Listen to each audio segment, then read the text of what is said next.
அன்பார்ந்த பெரியவர்களே, தாய்மார்களே, அன்பு சொந்தங்களே, மேடையில் இருக்கக்கூடிய விஸ்வ இந்து பரிஷத் அமைப்பினுடைய அண்ணன் சிவலிங்கம் அவர்களே, இந்து முன்னணியினுடைய மாநில தலைவர் அண்ணன் காடேஸ்வர சுப்பிரமணியம் அவர்களே, பாரதிய ஜனதா கட்சியினுடைய கோவை மாநகரத்தினுடைய தலைவர் அருமை சகோதரர் ரமேஷ் அவர்களே, பாரதிய ஜனதா கட்சியினுடைய அகில இந்திய தலைவி கோவை தெற்கு தொகுதியினுடைய சட்டமன்ற உறுப்பினர் அக்கா வானதி ஸ்ரீனிவாசன் அவர்களே, இங்க வந்திருக்கக்கூடிய எல்லா இயக்கத்தினுடைய தலைவர்களே, தொண்டர்களே, உங்களுக்கு என்னுடைய வணக்கத்தை தெரிவித்துக் கொள்கின்றேன். நான் முதல்ல பேசுற 5 நிமிஷம் நேரம் நம்முடைய முதலமைச்சர் ஸ்டாலின் ஐயாவுக்கு ஐயா நேரடியாக இந்த கேமராவை பார்த்து அவரிடம் பேச வேண்டும் என்பது என்னுடைய ஆசை. முதல் 5 நிமிஷம். அக்டோபர் 23ஆம் தேதி 2022 கோட்டை சங்கமேஸ்வரர் கோவில்ல ஒரு தீவிரவாதி மனித வெடிகுண்டாக மாறி, நான் எல்லாம் சொல்றேங்க, என்ன சார்ஜ் என்ன போட்டிருக்கிறாங்க, டார்கெட் யார் எல்லாம் இன்னைக்கு முதல் முறையா சொல்றேன். இந்த வீடியோல என்ன பேசியிருந்தா, யாரை கொல்வதற்காக வந்தார்கள், இத்தனை காலமாக சொல்லப்படாததை இந்த மேடையில் நின்று பத்திரிகை அன்பர் மூலமாக நேரடியாக முதலமைச்சருக்கு சொல்ல வேண்டும் என்று சொல்லுகிறேன். அக்டோபர் 23, 2022 அந்த கார் எடுத்துட்டு வர்றான். நேரடியாக வந்து மனித வெடிகுண்டாக கோயம்புத்தூர் மாநகரத்துக்குள்ள மக்கள் அதிகமாக போகக்கூடிய ஒரு துணி கடைக்குள்ள அந்த வண்டியை நிறுத்தணும். அந்த கார் வெடிக்கும் பொழுது அங்க இருக்கக்கூடிய தூண்கள் சேதமடைந்து அந்த கடையை கொலாப்ஸ் ஆகி கீழே விழணும். இந்த நோக்கத்திற்காக வரும் பொழுது அந்த கோவிலை தாண்டும் பொழுது அந்த ஸ்பீட் பிரேக்கர் மேல ஏறி இறங்குறான். அந்த கேஸ் சிலிண்டருடைய சர்க்கியூட் புடிங்குது, வண்டி அங்கேயே நிக்குது. இறங்கி தொலாவி பார்க்கறான், அது தள்ளி பார்க்கறான், அது வெடிச்சு அவன் இறந்துடுறான். பாரதிய ஜனதா கட்சியினுடைய எல்லா தலைவர்கள், தொண்டர்கள், சங்கத்தினுடைய எல்லா நம்முடைய மூத்தவர்கள் எல்லோரும் சொன்னது இது மனித வெடிகுண்டு தாக்குதல். முதலமைச்சர் அவங்க சொன்னது என்னன்னா, இது வந்து சிலிண்டர் பிளாஸ்ட் அப்படின்னாரு. ஒரு முதலமைச்சர் அவர்கள் எப்படி கொச்சையாக ஒரு மக்களுடைய உயிருக்கு பாதுகாப்பு இல்லாத நிலைமை ஏற்படும் பொழுது எப்படி பேசுறாங்க, தமிழகத்தினுடைய சட்டம் ஒழுங்கு எப்படி இருக்கு அப்படிங்கிறதுக்கு உதாரணம். அதன் பிறகு நடந்தது எதுவுமே நமக்கு தெரியாது. அதை உங்களிடம் சொல்ல வேண்டும் என்பதற்காகத்தான் நான் பேசுறேன் ஐயா. இந்த திட்டத்தை எங்க தீட்டுறாங்கன்னா, பிப்ரவரி 7ஆம் தேதி 2022 சத்தியமங்கலம் காட்டுல உமர் ஃபரூக் அப்படிங்கிற தலைமையில 8 பேர் சேர்றாங்க சத்தியமங்கலம் காட்டுல. அதுல இந்த முபின் ஒருத்தன் 8 பேர் சேர்ந்து ஒரு சத்திய பிரமாணம் எடுத்துக் கொள்கின்றார். உமர் ஃபரூக் சத்தியமங்கலம் காட்டினுடைய இந்த ஃபக்கீர் என்று சொல்லக்கூடிய இந்துக்கள் அவங்கிட்ட இருந்து இந்த காடு விடுதலை பெற்று விட்டது, நம்முடைய ஏரியா, நம்முடைய இலாக்கா. இதனுடைய தலைவராக அந்த 8 பேர் சேர்ந்து உமர் ஃபரூக் அமீர் என்று அறிவிக்கின்றார். அந்த கூட்டத்தில் உமர் ஃபரூக் முடிவு பண்றான், 7 பேர் என்னென்ன வேலை செய்யணும். பிப்ரவரி 7, 2022 தாக்குதல் நடந்தது. அக்டோபர் 23, 2022 இந்த காவல்துறை நண்பர்கள் நல்லா கேட்டுங்க. பிஜேபி காரர் ரோட்ல ஒரு ப்ரொடெஸ்ட் பண்ணும்போது நாயை துரத்துற மாதிரி துரத்துறீங்கல்ல. பிப்ரவரி 7ஆம் தேதி சத்தியமங்கல காட்டுல 8 பேர் திட்டம் போடுறான். அதன் பிறகு உமர் ஃபரூக் இந்த முபீனை கொடுக்கிறான், இந்த தீவிரவாத தாக்குதல் தற்கொலை படையாக நடத்த வேண்டியது உன்னுடைய பொறுப்பு. அதற்கு நீ தீவிரவாதத்துக்கு தேவையான பொருள் வாங்கணும். மார்ச் மாசத்துல 750 கிலோ அமோனியம் நைட்ரேட் வாங்குறாங்க. அதோட சல்பரை கலந்தீங்கன்னா, சார்கோல கலந்தீங்கன்னா அது வெடிப்பொருள். அமோனியம் நைட்ரேட்டை வாங்குறான். காவல்துறை நண்பர்கள் நல்லா கேட்டுக்குங்க. ஏன்னா உங்களுடைய டிஜிபி அவர்கள் தமிழக பாரதிய ஜனதா கட்சியுடைய அறிக்கைக்கு என்ன சொன்னாங்கன்னா, ஒரு சிலிண்டர் வெடிப்பை வந்து நீங்க அரசியல் பண்றீங்க. முபீனுடைய 2வது டார்கெட் உங்களுடைய போலீஸ் கமிஷனர் ஆபீஸ். உங்களுடைய போலீஸ் கமிஷனர் ஆபீஸ். காவல்துறை நண்பர்கள் காக்கி போட்டுட்டு வீரமாக யார் இங்க நிக்கிறீங்களோ, நான் சொல்றத நல்லா எழுதி வச்சுக்க.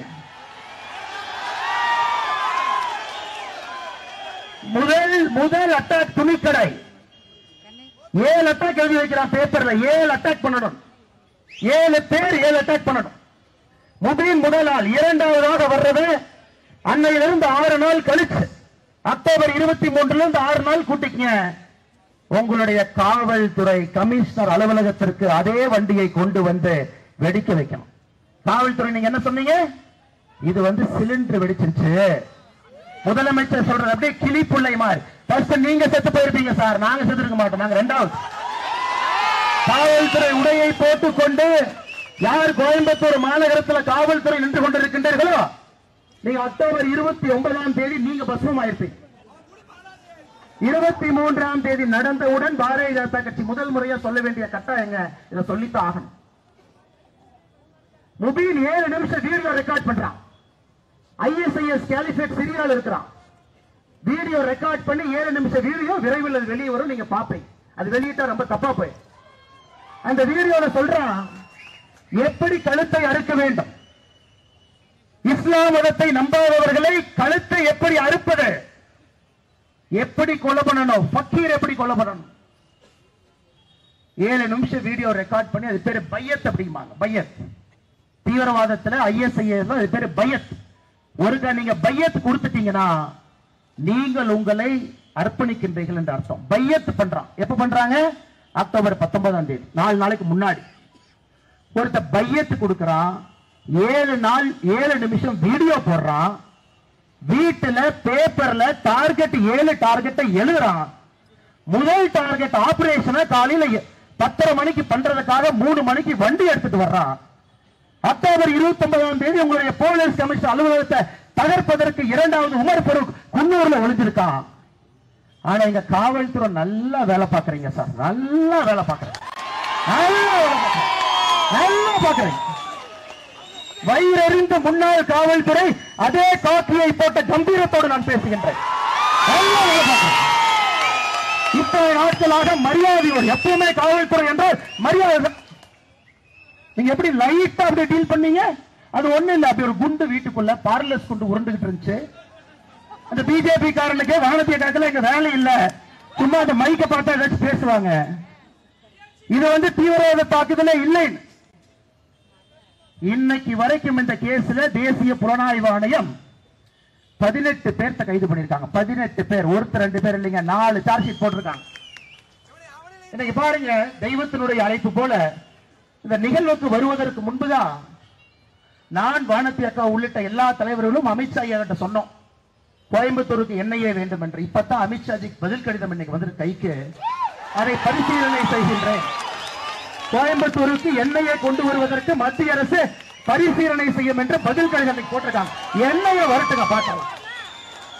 வேலை இல்லாம இங்க எல்லா இந்து இயக்கங்கள் தலைவர்கள் எல்லாம் மேடையில உட்கார்ந்து மாசத்துக்கு ஒரு போராட்டம், போராட்டத்துக்கு கைது, நைட்டு 11 மணி வரைக்கும். பெண்களுக்கு குழந்தைகள் இருப்பாங்க, குட்டிகள் இருப்பாங்க, அமைதியான முறையில போராட்டம் பண்றோம். அது பரிசு என்னன்னா அப்படியே பிடிச்சு மண்டபத்துல 11 மணி வரைக்கும் வச்சா அடுத்த முறை பெண்கள் கைதுக்கு பயந்து வரமாட்டாங்க, ஆம்பளைங்களும் கைதுக்கு பயந்து வரமாட்டாங்க. இங்க பாருங்க, பாஷா அவர்களை பத்தி பேச மாட்டாங்க, அவர்கள் தான் நான் சொல்லுவாங்க. காரணம், இந்த பெரியவங்க எல்லாம் நீ வளர்த்தது யாராக இருந்தாலும் அவர்கள் சொல்லணும்.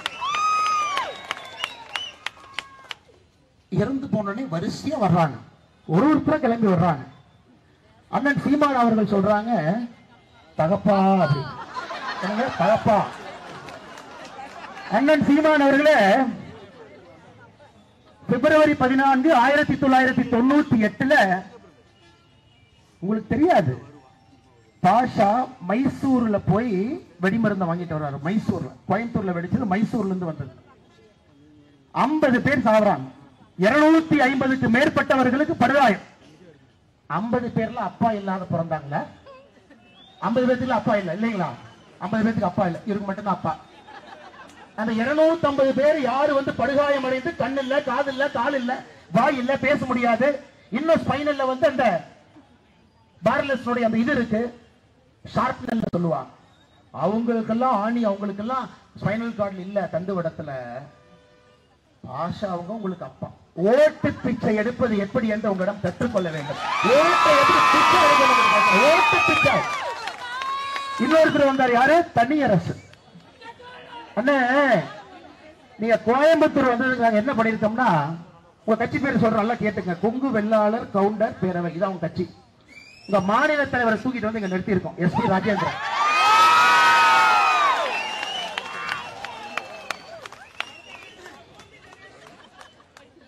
அதனால எல்லாரும் நல்லா புரிஞ்சுக்கங்க ஐயா, எங்களுக்கும் உங்க வழியில அரசியல் பண்ண தெரியும், அது வேண்டாம். இயற்கையாக இந்த பாரதிய ஜனதா கட்சி வளர வேண்டும் என்று ஒன்று இருக்கின்றோம். திரும்ப திருமாவளவன் போடுறாரு. என்ன போடுறாருங்க? மாட்டியர், வீர வணக்கம், தியாகி. இதை விட மோசமாக ஓட்டு பிச்சை தமிழ்நாட்டில் யாருனாலும் எடுக்க முடியாது. உங்கள்கிட்ட தான் பிஹெச்டி கத்துக்கணும். ஓட்டு பிச்சை எடுப்பதற்கு அப்படியே கிளம்பி கோயம்புத்தூருக்கு வர்றாங்க. நான் முதல்ல போய் நிக்கட்டுமா? அந்த பூதோட வண்டியில் ஏற்றுற வரைக்கும் கேமராவை பார்த்து நான் பக்கத்தில் நிக்கட்டுமா? இல்ல நாமளும் நடந்து போவோமே, அதுல ஒரு 4 ஓட்டு வரும். நம்ம கரெக்டா நடந்து போய் அங்கேயும் நின்னா அதுல ஒரு 8 ஓட்டு வந்தா மொத்தம் 12 ஓட்டு நமக்கு வரும். அதனால் இந்த அரசியல் கட்சி தலைவர்களுக்கெல்லாம் ஒன்னே ஒன்று சொல்லிக்கிறாங்க. கோயம்புத்தூர் மக்களே, நீங்கள் விழித்துக் கொள்ள வேண்டும்.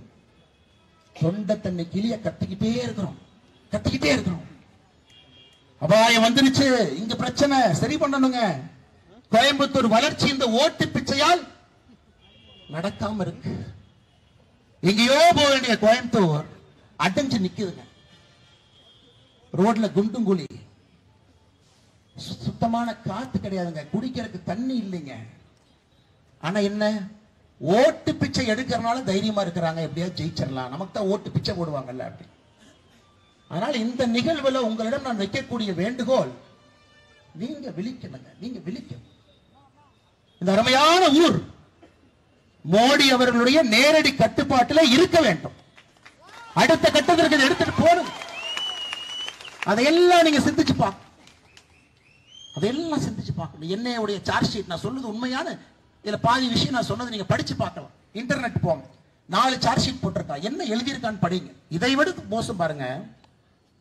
நாளைக்கு இவங்க சொல்லுவாங்க, ஸ்டாலின் ஐயா அப்படின்னா இந்த அண்ணாமலைக்கு வேலை இல்லை, இவனே அந்த முபின் வீட்டுக்குள்ள போய் ஒரு பேப்பர் எடுத்து எழுதி வச்சுட்டு வந்துட்டான் இல்லைங்களா? அதுக்கு ஸ்டாலின் ஐயாக்கு ஒரு ப்ரூஃப் கொடுப்போம். இவனு எல்லாமே இந்த இஸ்லாமிக் ஸ்டேட் கொர்சான் அப்படிங்கிற அமைப்புக்கு வந்து அண்டர். அந்த இஸ்லாமிக் ஸ்டேட் அப்படிங்கிறது என்ன சொல்லுதுனாங்க, central Asia, Uzbekistan, Pakistan, Afghanistan, north India, south India எல்லாம், சவுத் ஏசியா எல்லாம் ஒரு இஸ்லாமிய அமைப்பு கீழே வரணும், அங்கே ஷாரியால வர வேண்டும் என்பது ISIS கொரசானுடைய ஒரு இது. அந்த கொரசான் அக்டோபர் மாசம் நியூஸ் லெட்டர் போடுறான். கோயம்புத்தூர்ல ஒருத்தன் பையத்து கொடுத்துட்டு அங்க இருக்கக்கூடிய ஃபக்கீரை எல்லாம் கொல்ற கிளம்பி இருக்கான். அவனை நாங்கள் பாராட்டுகின்றோம். யாருங்க சொல்றாங்க? நாம சொல்ல, இந்த அமைப்பினுடைய newsletter voice of Khorasan October மாசம் சொல்றான். அல்ல, காவல்துறை நண்பர்களுக்கு அன்பான வேண்டுகோள், நாங்கள் அமைதியை விரும்புவர்கள், அதுல எந்த மாற்று கருத்து யாருக்கு வேண்டாம். இத்தனை பேர் இருந்தாலும் இந்த கூட்டம் முடிஞ்சு ஒருத்தர் கூட நகராம அப்படியே வருவாங்க. வண்டி ஏறணுமா ஏறுறோம், மண்டபத்துக்கு போகணுமா போறோம், 11:30 வரைக்கும் இருக்கணுமா இருக்கிறோம். இந்த காலையில காவல்துறை யார்ட்டே சொன்னாங்க, 3 நாள் லீவ் இருக்கு பார்த்து பண்ணுங்க, அப்புறம் 3 நாள் உள்ள போனா திங்கக்கிழமை தான் வர முடியும். சரி, 3 நாள் இருந்தாலும் கூட்டிட்டு போங்க. இந்த கைது பண்ற இடத்துல இந்த வெஜ் நான்வெஜ் மாத்தி போற மாதிரி போடாம கரெக்டா கொடுங்க. அதனால் அன்பு சொந்தங்களே, நாம் விழிக்க வேண்டிய நேரம் இது, மாற்றத்திற்கான நேரம்.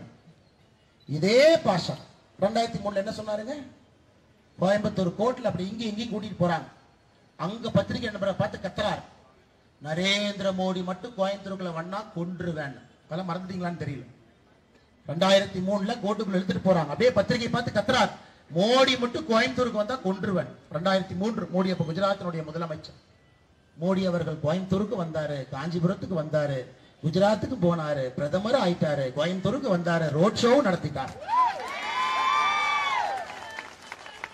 அதனால் நண்பர்கள் நன்றாக புரிந்து கொள்ள வேண்டும், அரசியல் கட்சியும் நன்றாக புரிந்து கொள்ள வேண்டும். ஓட்டு பிச்சை அண்ணன் உதயநிதி ஸ்டாலினை பத்தி சொன்னார்.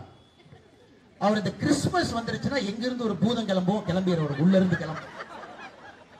அண்ணா இத்தனை முறை சொல்றேன் அண்ணா, சொல்லு நான் தப்பு இல்லைண்ணா, நானும் ஒரு கிறிஸ்தவன் சொல்லிட்டு போனா, நானும் ஒரு இஸ்லாமிய சொல்லிட்டு போனா, ஒரே ஒரு முறை நானும் ஒரு ஹிந்துன்னு சொல்லிட்டு போயிடணும் சைட்ல. அதுக்கு வாய் வராது, அதற்கு சுத்தமா வாய் வராதுங்க. எதுக்கு சொல்லணும், பெருமை மிகுந்த அப்படின்னு அங்க வரும், இங்க வராது. இன்னைக்கு உண்மையால் நான் சொல்றேங்க, வயிறு சொல்றேன். இஸ்லாமிய சொந்தங்களும் கிறிஸ்தவ சொந்தங்களும் நீங்களும் பாதுகாப்பா இருக்கணும்னா இந்த ஓட்டு பிச்சை எடுக்கணும் வீட்டுல முதல்ல நீங்க அனுப்பு. மோடி ஐயா இந்த ரோட் ஷோ கோயம்புத்தூர்ல முடிச்சுட்டுங்க, கோயம்புத்தூர் குண்டு வெடிப்புல உயிரிழந்த 58 பேருக்கு அஞ்சலி செலுத்தினார். நல்லா கேட்டுங்க இஸ்லாமிய கிறிஸ்தவ சொந்தங்களே, இறந்து போன இஸ்லாமியர்களுக்கும் அஞ்சலி செலுத்தினார். நாங்க பாரதிய ஜனதா கட்சியோ இங்க இருக்கக்கூடிய இயக்கமோ சங்கமோ RSS இவங்க வந்து ஹிந்து, இவங்க வந்து கிறிஸ்டியன், இவங்க வந்து முஸ்லீம், மோடிஜி வந்து இவங்க எல்லாம் பண்ண மாட்டாங்க. பாருங்க, போட்டோ எடுத்து பாருங்க, பத்திரிகை நண்பர்கள்ட்ட கேளுங்க. எங்களை பொறுத்தவரை இந்தியர்கள் தமிழர்கள் தான் எங்க அடையாளங்க, வேற எதுவும் கிடையாது. இவங்க ஒரு மதத்தை பற்றி தவறாக பேசும் பொழுது இங்க இருக்கக்கூடிய தலைவர்கள் எல்லோரும் பேச வேண்டிய கட்டாயம் நமக்கு இருக்கு. 1993 ஆகஸ்ட் மாசம் RSS ஆபீசர் வெடி வச்சு தகர்த்தாங்க. நீங்க ஜஸ்ட் பாருங்க, கொஞ்சம் ரிவைண்ட் பண்ணி பாருங்க. தமிழர்களுடைய மிகப்பெரிய வியாதி என்னடாங்க, மறதி என்பது தமிழர்களுடைய மிகப்பெரிய வியாதி. இந்த வியாதி இருக்கிற வரைக்கும் ஓட்டு பிச்சை எடுக்கிறவன் தமிழ்நாட்டில் அரசியல் இருந்துகிட்டே இருப்பான். ஆகஸ்ட் 1993 RSS அலுவலகம் தகரப்பட்ட பொழுது அல்லுமாவை கைது பண்ணாங்க. 1997 ஜனவரி மாசம் முக்கிய குற்றவாளிகள் எப்படிங்க பெயில்ல வெளியே வந்தாங்க. எப்படி பெயில்ல வந்தாங்க? அவங்க பாட்டுக்கு வந்துருவாங்களா? ஆஜராக வேண்டிய பப்ளிக் ப்ராசிக்யூட்டர் ஆஜராகவில்லை. ஆட்சி யாருது? திராவிட முன்னேற்ற கழகம். ஜனவரி 1997 அல்லுமா 8 பேர் வெளியே வர்றான். பிப்ரவரி 14 1998 அதே அல்லுமா கோயம்புத்தூர் குண்டுவெடிப்பு நடத்துறான். பரிசு என்ன கொடுத்தாங்க தெரியுங்களா? இத்தனை பேர்த்த கைது பண்ணிட்டோம். 2009 அண்ணா நூற்றாண்டு விழால அதுல ஒரு 9 பேர்த்த நிரபராதி விடுதலை பண்ணி விட்டு 9 பேர் சேர்த்தியாச்சு. சமீபத்தில் ஈரோடு கிழக்கு இடைத்தேர்தல் அண்ணன் மஸ்தான் சொல்றார், பாஷா அவர்கள் உட்பட கோயம்புத்தூர் குண்டுவெடிப்புல சிறையில் இருக்கக்கூடிய இஸ்லாமிய தீவிரவாதிகளை இந்த அரசு விடுதலை செய்யும் சொல்றார். இந்த வேலையில்லாத பாரதிய ஜனதா கட்சி, இந்த வேலையில்லாத தலைவர்கள் தொண்டர்கள் ஆளுநரை போய் பார்த்து மனுவை கொடுத்து அதை நிறுத்தி வச்சு பெரிய பஞ்சாயத்தாய் நிறுத்தி வச்சாங்க. அன்பு சொந்தங்களே, நாம் இங்கே ஒருங்கிணைத்திருக்கின்றோம். இது முக்கியம். கோயம்புத்தூர்ல காவல்துறைக்கு ஒரு மெசேஜ் கொடுத்திருக்கோம். ஐயா, நேர்மையா இருக்கு. பிஜேபி கார 2 பேர் வந்து திமுக ஆட்சி சரியில்லைன்னு ஒரு ப்ரொடெஸ்ட் பண்ண வந்தா 2 பேர்த்த வீட்டில் அரெஸ்ட் பண்றீங்க. 1000 பேர் தீவிரவாதியினுடைய ஊர்வலத்துக்கு வந்திருக்கிறான். பந்தோபஸ்த் கொடுத்து பார்த்து கொண்டிருக்கின்றீர்கள். இது நியாயமாங்க ஐயா? இது நியாயமா? நியாயமாங்க ஐயா? நியாயமா? நீங்களே சொல்லுங்க. உங்களுடைய அலுவலகத்தை அக்டோபர் 29 தகர்ப்பதற்கு ஒரு சூசைட் பாம்பர் குன்னூர்ல இருக்கிறான். உமர் ஃபரூக் அவன் பேர், நல்ல டைரியில் எழுதி வச்சுக்கங்க. அவங்களையும் காட்டி கொடுத்ததும் பாரதிய ஜனதா கட்சி தானே. என்ஐஏக்கு போகணும். இதை பார்த்தா அது சூசைட் பாம்பு பிளாஸ்ட் மாதிரி இருக்கு. அதனாலதான் ஐயா நீங்களும் தப்பிச்சீங்க. அதனால் தயவு செய்து ஒரு தவறான கட்டளையை யார் பிறப்பித்தாலும் அந்த கட்டளையை ஏற்க மறுங்கள். காவல்துறையில காக்கி சட்டை போட்டீங்கன்னா தவறான கட்டளையாக இருந்தாலும் அது ஏற்கப்படக்கூடாது. அந்த தைரியம் காவல்துறையினுடைய அதிகாரி ஒருவருக்கும் வரணுங்க ஐயா, வரணும். ஏன் நான் சொல்றேன் ஐயா, இன்னைக்கு வெள்ளூர் நீதிமன்றத்தில் பாரதிய ஜனதா கட்சியினுடைய தொண்டர் இன்னைக்கு நடந்தது விட்டல் குமார அடிச்சு முந்தாண்டை சாயந்தரம் கொள்றாங்க. திமுக பஞ்சாயத்து தலைவர் கைது பண்ணுங்க. காவல்துறை எஸ்பி சொல்றாங்க, இல்லைங்க ஏதோ ஆக்சிடென்ட்ல போய் மாடு முட்டின மாதிரி இருக்கு. இல்லைங்க ஐயா, எம்ஆர்ஐ ரிப்போர்ட்டை பாருங்க, தலை கம்பி வச்சு அடிச்சிருக்காங்க. இல்ல 5 மணி நேரம் ரோட்ல உட்கார்ந்து போராடி அந்த வழக்கை வந்து ஒரு சந்தேக மரண வழக்காக மாத்தணும். இன்னைக்கு என்ன அநியாயம் தெரியுங்களா? ஒரு பிஜேபி தொண்டை சொன்னா, அண்ணே அக்யூஸ் 2 பேர்த்த நான் கண்டுபிடிச்சிட்டேன். கோர்ட்ல 2:30 மணிக்கு சரணடைய போறான். நான் வெட்டிட்டு ஜெயிலுக்கு போறேன், கொஞ்சம் பெயில பாத்துக்கிறேன். இதுவரை பாரதிய ஜனதா கட்சியினுடைய தொண்டன் எனக்கு சொன்னது கிடையாது. இத்தனை தலைவர்கள் இருக்கிறாங்க, யாருக்கு சொன்னது கிடையாது. இன்னைக்குதான் முதல் முறையாக வெள்ளூர் வந்து போன் பண்றாங்க, கண்டுபிடிச்சிட்டேன். 2:30 மணி கோர்ட்டுக்கு போய் சரண்டர் ஆகிறாங்க. நான் போட்டுறேன், என் குடும்பத்தை பாத்துக்கிறேன். எழுச்சி வந்துருச்சு சார், எழுச்சி வந்துருச்சு. அடக்கி வைத்துக் கொண்டிருக்கின்றோம், அடக்கி வைத்துக் கொண்டிருக்கின்றோம்.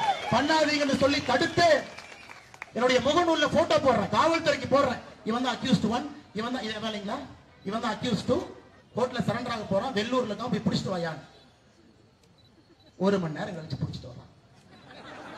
லட்சணத்தை பாரு, லட்சணத்தை.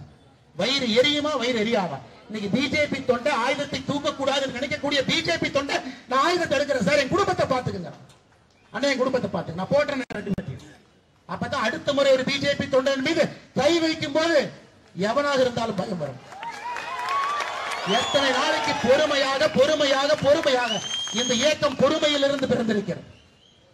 ஒருத்தரா கட்டி காத்து பேசி சமாளிச்சு பஞ்சாயத்து பண்ணி எத்தனை நாளைக்கு இங்க இருக்கக்கூடிய தலைவர்கள் இந்த இயக்கத்தை அப்படியே எடுத்துட்டு போவாங்க. அறவழியிலே, அமைதியான வழியில். அல்ல காவல்துறை நண்பர்கள் தயவு செஞ்சு புரிஞ்சுக்கங்க. ஒரு கட்டுப்பாடு இழந்து விட்டால் எப்பொழுதும் கட்டுப்பாடு திரும்ப கைக்கு வராதுங்க ஐயா.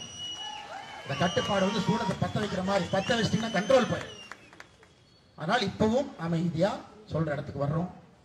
எங்க போகணும்னு சொல்றோம் போறோம். இங்க நில்லுங்கன்னு சொல்றோம் நிக்கிறோம். அது எல்லாம் கேட்கிறோம். இந்த கூட்டம் எல்லாம் ஒரு ஆள் ஒரு மனிதன் அரசாங்கத்தை எதிர்த்தோ காவல்துறை எதிர்த்தோ ஒருத்தர் குரல் கொடுக்க மாட்டாங்க. அந்த மாதிரி கூட்டம், அந்த மாதிரி கூட்டம் இந்தியாவில் எங்கேயுமே நீங்க பார்க்க முடியாது. அந்த மாதிரி வரக்கூடிய கூட்டம்.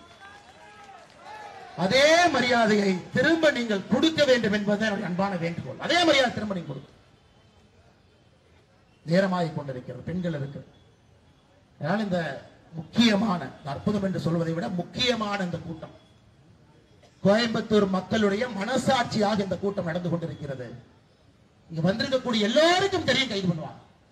நேற்று வரைக்கும் அண்ணே உக்கடமா தெரியல, அண்ணா இங்கேயா தெரியல, அண்ணா அங்கேயா தெரியல, அண்ணா வரும்போதே கைது பண்ணுவாங்களா தெரியல. காலையில KP ராமலிங்க அண்ணன் ராசிபுரத்துல வீடுங்க, இன்ஸ்பெக்டர் 8:30 மணிக்கு வந்தார்.